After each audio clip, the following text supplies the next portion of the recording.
আপনার laptop slow হয়ে গেছে কি আপনার ল্যাপটপ ফাস্ট কাজ করতেছে না, সো আপনি জানেনই না কেন আপনার ল্যাপটপটা ফাস্ট কাজ করতেছে না। আপনার ল্যাপটপের এসএসডি আছে, র্যাম আছে, সো সবকিছু টোটাল ফাইন আছে, বাট আপনার ল্যাপটপের ক্রম যাওয়ার পর কোনো কিছু সার্চ দেওয়ার পর কি আপনার ল্যাপটপ স্লো কাজ করতেছে। সো এটা আমাদের মাইন্ডও কাজই করো না কেন আমাদের ল্যাপটপটা এখন স্লো কাজ করতেছে। আমার র্যাম আছে 12 জিবি এবং এসএসডি আছে 240 জিবি, সো কেন আমার ল্যাপটপ ফাস্ট কাজ করতেছে না। সো এটার জন্য আমি আজকে আপনাদেরকে 10টা সেটিংস দেখিয়ে দিব, যে সেটিংস গুলো করে রাখলে আপনার ল্যাপটপ খুবই ফাস্ট হয়ে যাবে, যেটা হ্যাঁ আগে যেরকম ফাস্ট ছিল এর থেকে আরো 10 গুণ বেড়ে যাবে। তাহলে চলেন গিয়ে দেখি আমরা কোন সেটিং গুলো করে রাখবো। সো আমার আইডিটা ফলো করে রাখেন, আরো এরকম ইন্টারেস্টিং ভিডিও নিয়ে আসবো যেগুলো আপনাদের কাজে লাগতে পারে। So let's jump into the video. Hello guys, laptop স্ক্রিনে চলে আসলাম। ল্যাপটপ স্ক্রিনে আসার পর আমরা আমাদের ল্যাপটপের ক্রমে চলে যাব। ঠিক আছে, ল্যাপটপের ক্রমে আসার পর আমাদের ল্যাপটপটা কেন স্লো হয়ে যাচ্ছে, হ্যাঁ আমরা বুঝতেই পারতেছি না কেন আমাদের ল্যাপটপ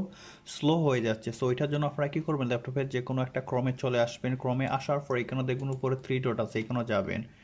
এখানে যাওয়ার পর নিচে চলে আসবেন। নিচে আসার পর দেখবেন এখানে হেল্প আছে। হেল্পে আসার পর এখানেও অ্যাবাউট গুগল ক্রোম, সো আমরা কি করবো, এখানে চলে যাব। সো এখানে আসার পর এখানে আমার দেখাচ্ছে Chrome is up to date. So এখানে আপ টু ডেট যদি এটা আমার না দেওয়া থাকতো তাহলে এখানে লেখা থাকতো রিটাচ। সো রিটাচ যদি লেখা থাকতো তাহলে এখানে আপনারা কি করবেন, রিটাচ দিয়ে দিবেন, তাহলেই কি হয়ে যাবে আপনার এটা আবার আপডেট হয়ে যাবে গিয়ে। সো তারপর আপনারা কি করবেন, এখানে নিচে আসবেন। নিচে আসার পর এখানে দেখবেন সিস্টেম আছে, হ্যাঁ সিস্টেমে চলে যাবেন। সো সিস্টেমে আসার পর এখানে দেখবেন use hardware access acceleration when available. So এটা যদি অফ থাকে তখন এটাকে কি করে দিবেন, অন করে দিবেন। ঠিক আছে, অন করে দিবেন। অন করে দিলে কি আপনার এটা আরও ভালো স্পিড কাজ করবে। সো তারপর হচ্ছে গিয়ে আপনারা এখানেও আর কি দেখবেন, এখানে হচ্ছে গিয়ে আপনার রিসেট আছে। আপনারা কি করবেন, রিসেট সেটিংস। আমরা কি করবো, এখানে ক্লিক করব। ক্লিক করার পর এখানে আবার এখানে ক্লিক করবেন। ক্লিক করার পর আপনারা এখানেও দেখাচ্ছে রিসেট সেটিংস। সো আপনারা কি করবেন, যে গুগল ক্রোমের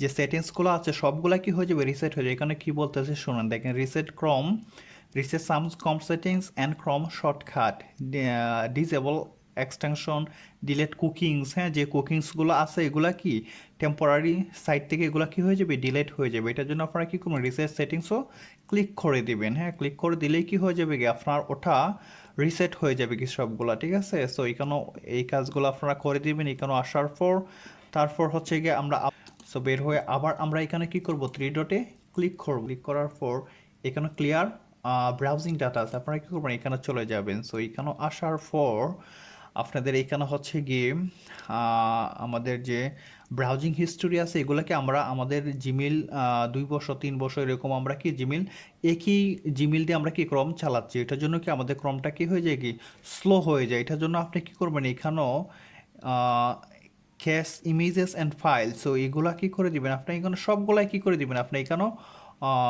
আপডেট দিয়ে দিবেন। ঠিক আছে, আপনার যদি কোনো এখানেও কোনো দরকার কোনো কিছু না থাকে, জাস্ট আপনারা এখানে কি করবেন, টাইম রেঞ্জ, সো টাইম রেঞ্জটাকে এটা কি করে দিবেন, অল টাইম দিয়ে দিবেন। হ্যাঁ, অল টাইম সব কিছু কি হয়ে যাবে কি এখান থেকে ডিলিট হয়ে যাবে কি, আপনি যেগুলা কি ব্রাউজিং করে রেখেছেন। সো আমরা কি করব, ক্লিয়ার ডাটায় ক্লিক করে দিব। তারপর এগুলা কি হয়ে যাবে কি ক্লিয়ার হয়ে যাবে। সো আবার আমরা কি করব, এখানে সেমভাবে আবার এখানে 3 ডটে যাব। যাওয়ার পর ক্লিয়ার ব্রাউজিং ডাটার মাঝে চলে যাব। সো আসার পর এখানে কি করবেন, আবার অ্যাডভান্সে চলে আসবেন। সো অ্যাডভান্সে আসার পর সেমভাবে এখানে টাইমটা দিয়ে দিবেন, অল টাইম দিয়ে তারপর কি করবেন, সো অল টাইম দেওয়ার পর আপনার এখানে আবার কি আছে, ক্লিয়ার ডাটা এখানেও ক্লিক করে দিবেন। হ্যাঁ, এই ডাটাগুলো কি হয়ে যাবে কি আপনার ক্লিয়ার হয়ে যাবে কি। ঠিক আছে, সো এখানেও যেহেতু এগুলা ক্লিয়ার হয়ে গেছে কি, আর এখানে আপনার ধরেন হিস্টোরিতে যাবেন, আবার হিস্টোরিতে চলে যাবেন। সো এখানে আসার পর আমার কোনো কিছু এখন নাই গিয়ে, আমি সব কিছু কী করে ফেলেছি, এগুলা ক্লিয়ার করে ফেলেছি। সো এখানে আর কোনো কিছু নাই গিয়ে। সো আমরা অনেক সময় আরেকটা কাজ আমরা করতে পারি, দেখেন আমাদের যে এখানে এই যে এগুলা থাকে, ঠিক আছে, যে আমাদের যে এক্সটেনশনগুলো ইউজ করি অনেকগুলো আমরা কি এক্সটেনশন এখানেও ব্যবহার করে ফেলি। সো যেগুলাকে আমাদের দরকার না, আমরা যত পারি এখানে এক্সটেনশনগুলো কম রাখবো। ঠিক আছে, আমি এখানে জাস্ট 3টা এক্সটেনশন রেখেছি, এগুলো আমার খুবই দরকারি এটার জন্য। ঠিক আছে, যদি এটা আপনার এখানে এগুলা যদি বেশি হয়ে যায় তাহলে এগুলা ডিলিট কিভাবে করবেন? এটা করার জন্য এখানে এসে লিখবেন ক্রম এক্সটেনশন, লিখে এখানে কি করবেন, সার্চ দিবেন। সার্চ দেওয়ার পর আপনার যে ক্রম এখানেও আপনার যে এক্সটেনশনগুলো ব্যবহার করতেছেন এগুলা কি সবগুলা এখানে দেখাবে। এটা যদি এখানেও অ্যালাউ দেওয়া থাকতে পারে, ঠিক আছে। আমার এই অ্যালাউ দিলে কি হবে, এগুলা এখানেও এখানে উপরে চলে আসবে। এটার জন্য আপনারা কী করবেন, এটাকে বন্ধ করে রাখবেন, ঠিক আছে। আপনার যেটা দরকার নাই, আমার জিমেল ট্র্যাকার এটা আমার দরকার, আমি এটা রেখে দিব। যেগুলো আপনার দরকার না এগুলো কী করে দিবেন, এখান থেকে অফ করে দিবেন। তাহলে কি আপনার যে ক্রমটা আরও বেশি স্পিড বেড়ে যাবে কি, ঠিক আছে। আপনার গুগল ক্রম খুবই স্পিড বেড়ে যাবে। আমার যেগুলো দরকার যেমন আমার এখানে আমার এটা রেকর্ডিং করার জন্য দরকার দোষে, তাই আমি এটাকে অন করছি, অন করে আবার এখানেও নিয়ে নিব, তাহলেই তো আমার এটা হয়ে যাচ্ছে। সো এগুলা কী করবেন আপনারা সুন্দর করে এগুলা করে রাখবেন, তাহলে কি আপনার ল্যাপটপের স্পিড দ্বিগুণ হয়ে যাবে। আমার ল্যাপটপটা স্লো ছিল, বাট আমি এখন এগুলা করার পর আমার ল্যাপটপটা এখন খুবই ফাস্ট কাজ করতেছে। সো আর আরও কিছু আছে, যেমন আপনারা কী করবেন, এইখানে সার্চ বক্সে এসে কন্ট্রোল প্যানেলও যাবেন, ঠিক আছে। কন্ট্রোল প্যানেলও আসার পর আপনারা এখানেও প্রোগ্রামে চলে যাবেন, এখানেও আসবেন। সো এখানেও আসার পর দেখবেন আপনারা কোনো অ্যাপস আছে কি না যেগুলো আপনার দরকার না। কোনো অ্যাপস যদি এখানে এরকম আপনি পান যেটা আপনার দরকার না, এটা কী করবেন, এখানে জাস্ট ক্লিক করবেন, তারপর রাইট বাটন ক্লিক করবেন মাউসের, তারপর আনইনস্টল এখান থেকে করে দিবেন। সো তাহলে কি এগুলো যেগুলো দরকার না এগুলোকে আমার ল্যাপটপও যে মেমোরি আছে মেমোরি স্পেস এগুলা নিবে না। সো এটাও আপনারা করে দিতে পারেন। তারপর হচ্ছে গিয়ে আপনার ল্যাপটপের এওয়া যাবেন টাস্ক, এখানে আবার সার্চ বক্সে আসবেন, আসার পর এখানেও টাস্ক ম্যানেজার, ঠিক আছে। টাস্ক ম্যানেজারে যাবেন, টাস্ক ম্যানেজারে এখানে আসার পর এখানে টাস্ক ম্যানেজার আসার পর এখানে দেখবেন স্টার্ট আপ আছে। সো স্টার্ট আপে চলে আসবেন। স্টার্ট আপে আসার পর এখানে দেখবেন যেগুলো আপনার দরকার নাই এগুলো কিন্তু ব্যাকগ্রাউন্ডে চলে, এগুলো কি কী করে দেবেন, ডিসেবল করে দেবেন। আমি দেখেন আমার সবগুলোকে আমি ডিসেবল করে রেখেছি। হ্যাঁ, এগুলো কি এখানে জাস্ট ক্লিক করবেন, ক্লিক করবে জাস্ট ডিসেবলও ক্লিক করে দিবেন, তাহলে কি হয়ে যাবে, এগুলা ডিসেবল হয়ে যাবে কি। তাহলে কি আপনার যে ল্যাপটপের পারফরমেন্স কি আছে এগুলা খুবই মেমোরি, হ্যাঁ, ডিস্ক, এগুলা কি খুবই ভালো পারফরমেন্স আপনারা পাবেন। সো এগুলো আপনারা করে রেখে দিবেন আপনাদের ল্যাপটপের মাঝে।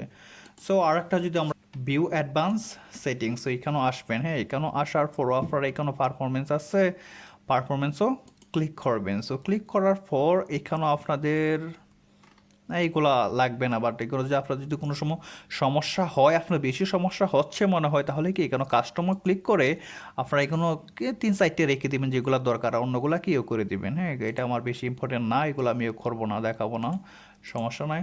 সো এই সেটিংসগুলো আমি যেগুলো দেখিয়ে দিছি এগুলো যদি আপনারা করে রাখেন তাহলে কি আপনার ল্যাপটপটা আগে যেরকম স্পিড ছিল এর থেকে আরও দ্বিগুণ হয়ে যাবে কি, তাহলে কি আপনার আর কোনো সমস্যা হবে না। হ্যাঁ, ল্যাপটপের কি স্পিড 4 গুণ 10 গুণ কি হয়ে যাবে কি, বেড়ে যাবে কি, নতুন যেরকম ছিল এরকমই আপনার ল্যাপটপ কাজ করবে। হ্যাঁ, কোনো প্রবলেমই আপনার ল্যাপটপে কি হবে না।